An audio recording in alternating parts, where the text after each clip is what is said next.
அப்புறம் 5வது பொசிஷனில் சபரி இருக்காரு. சபரியோட ஓட்டிங் பார்த்தீங்கன்னா 55,612 ஓட்டுகள். பர்சன்டேஜ் பார்த்தீங்கன்னா வந்து 9%.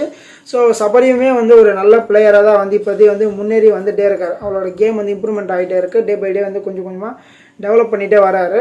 ஸோ இன்னுமே கொஞ்சம் இம்ப்ரூவ்மெண்ட் பண்ணால் நல்லாயிருக்கும் அப்படின்னு நான் நினைக்கிறேன். ஸோ நேற்று ஒரு நல்ல ஒரு விஷயத்த பண்ணார். பெட் எடுத்து வெளில போட்டார். பெட் எடுத்து வெளில போட்டுட்டு எல்லாருமே வெளில ஃபுல் வைப் பண்ணிட்டு இருந்தாங்க. ஸோ எல்லாமே ஜாலியாக இருந்தாங்க. வீட்டுக்குள்ளே தனித்தனியாக வீடு இருக்கிறத விட பெட்டில் வந்து எல்லாருமே ஜாலியாக வைப் பண்ணிட்டு நல்லா என்டர்டைன்மெண்ட் பண்ணிட்டு சூப்பராக பண்ணியிருந்தாங்க. ஸோ ஓகே, பார்க்கறது ரொம்ப நல்லா இருந்துச்சு. அதுக்கப்புறம் வந்து சாண்ட்ரா இருக்காங்க. சாண்ட்ராவோட டீம் வந்து 48,599 ஓட்டுகள். பர்சன்டேஜ் 8% எடுத்துருக்காங்க.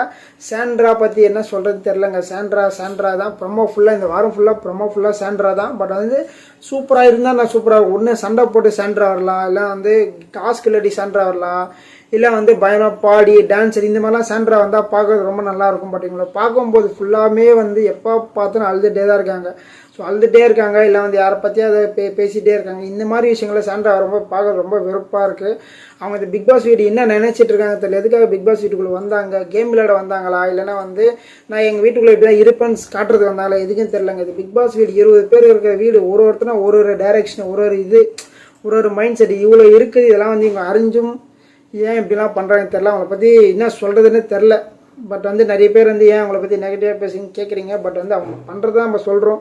ஸோ நம்ம எதையும் யாரையும் பற்றி யாருமே நம்ம ஃபேவரட்லாம் கிடையாது. ஸோ எல்லாருமே வந்து நம்மள கண்டஸ்டன்ஸ் அந்த மாதிரி தான் பார்க்குறோம்.